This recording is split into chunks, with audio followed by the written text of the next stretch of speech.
Once upon a time, there was a kind-hearted fish named Luna.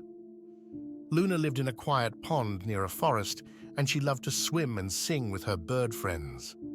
But one day, a big, fierce shark named Max appeared in the pond. Max was hungry, and he saw Luna as a potential meal. Luna was terrified, and she tried to swim away from Max, but he chased after her. Luckily, Luna's dear bird friends noticed her plight and decided to jump in the water to help her. They attacked Max with their small beaks and claws, trying to distract him and giving Luna an opportunity to escape. Max was angry, but he was outnumbered. Luna and her bird friends managed to drive Max away from the pond.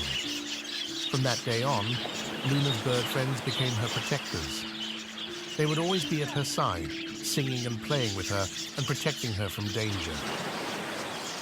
Luna became a popular figure in the pond, and all the other fish admired her strong bond with her bird friends. She lived the rest of her days in peace and happiness, always grateful to her brave bird friends who saved her life